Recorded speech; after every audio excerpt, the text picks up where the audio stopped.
Hi everyone, I'm Carol and welcome to the show. Fun, fitness, wellness and inspiration. Our first chat today involves all four. Fun, fitness, wellness and lots of inspiration. We're chatting to two of the New Zealand Pink Dragons, a dragon boat racing team for breast cancer survivors. The Pink Dragons were featured in the movie The Pinkies Are Back. After that, get on your feet and join us in the 5-minute fitness routine. Fun and fitness. Lastly, we're going to Rats, Tats and Pin-Ups, where there's a multitude of beautiful classic cars, costumes and music from the 50s, 60s and 70s. Something for everyone.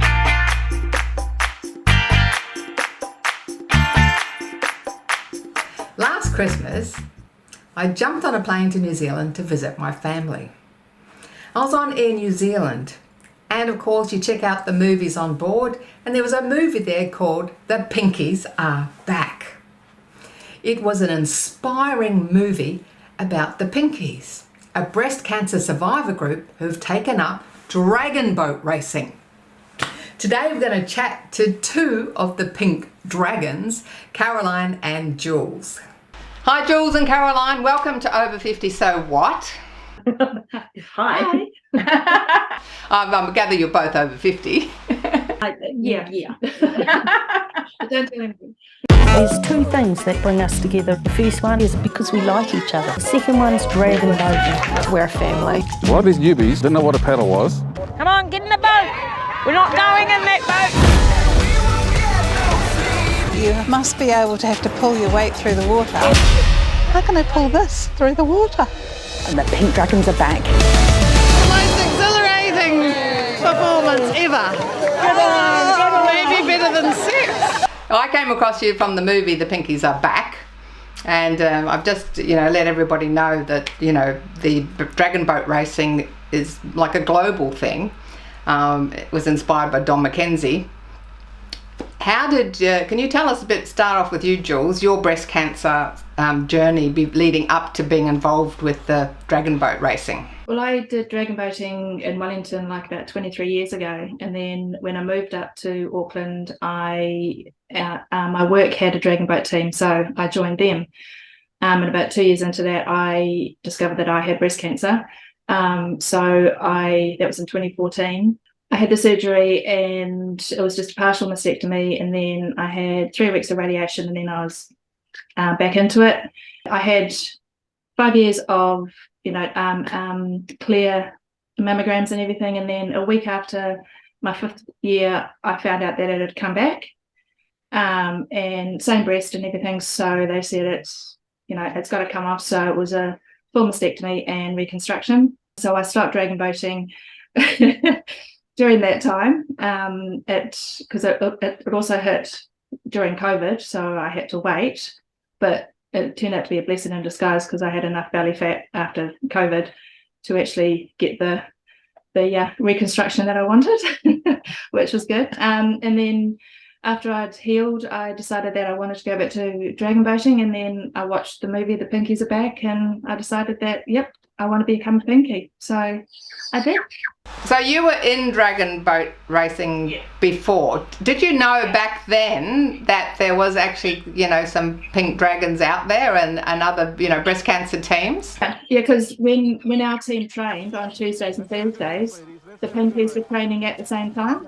Everybody turned up, they were all in the same uniform, and it was just amazing to watch them. So, everybody in ADVA is in awe of the Pinkies, I think. It's true. It's actually one of the really nice things about being in a breast cancer team. There is so much respect for our team, because we put in the hard yards just like everybody else does. And they quite often say, hey, look, the Pinkies are out there doing it. You should be able to do it too. If we can do it, you can do it. So Caroline, had you done dragon boat racing before? One season, I accidentally fell into a dragon boat. Well, I didn't fall in, but I accidentally joined a dragon boat team early 90s. I heard an ad on the radio calling for dragon boaters, somebody to join it. It was actually one of the radio stations was putting together a team for a corporate event, and I heard the tail end of thing calling out for dragon boaters. So got on the phone and rang up and said, hey, I want a dragon boat. And they go, well, are you a big burly bloke? Because that's what we were advertising for. They took me anyway. Did you actually join a men's team? It was a mixed team, actually looking for more men at the time when they were advertising, but I didn't hear that bit. I just heard people with dragon boating, and that was me. You know, I wanted to give it a go. So one of those medals up the back behind me is the first gold medal I ever won. I was living in Christchurch then, and I came to Auckland and didn't think about dragon boating again until after my breast cancer surgery and stuff. I was at a breast cancer support meeting. And these three ladies turned up with pink dragon uniforms on and said, hey, we're looking for people to join us to go dragon boating. I go, pick me. There wasn't a lot of thought behind it. I didn't have to stop and think. It was just, yeah, I want to do this. And I've been doing it for 11 years now. So you had a bit of a gap, like 20 years or something, from doing it in the 90s. And absolutely from zero fitness to getting on a dragon boat. Back then you got on the dragon boat and you just went hell for leather, and you know, you just kept up as best you could. We're a bit more structured about our onboarding people now, but I survived and I'm still doing it and I still love it. Wow. Now tell us a bit about your breast cancer journey leading up to being a Pinky. Mine was, well, for a start, it was pretty quick, and I had some overriding sort of parameters around it that made it easier for me to deal with. So I was diagnosed on the same day as the Christchurch earthquake. So as somebody was telling me I had breast cancer, Christchurch was falling apart and people were dying and people were being maimed and whatever. I took the approach at that point to say, hey, I'm getting a boob job and a tummy tuck out of this. What could be better? You know, and just kind of treated it with that kind of approach, because those people were going through hell. I wasn't. I had about 3 weeks maybe from finding a lump to having it taken out. So I didn't have that whole kind of anguish about thinking about it. It was just there and it wasn't there. And I'm also triple negative. So I don't have to have any kind of after treatment. So once surgery's done, that's me, done. I did have chemo and I had a number of operations throughout a 6-month period. But the minute I was cleared to go, I was on that dragon boat.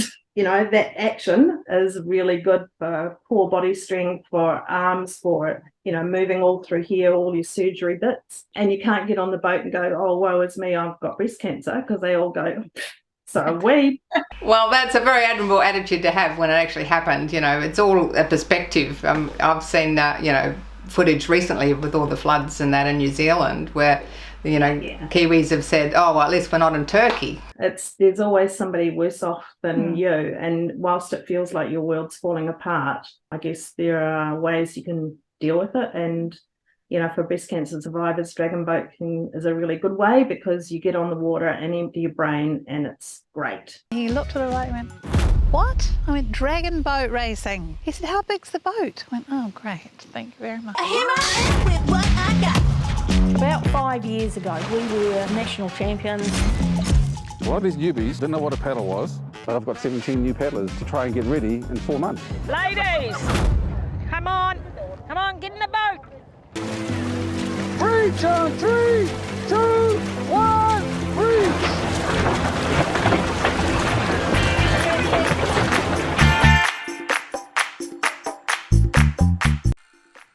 Thanks for watching our TV show. Be sure to hit subscribe and then you'll never miss an episode. Jump on Facebook, join our group, get in on the fun, fitness, wellness and inspiration. I'm Carol, over 50, so what?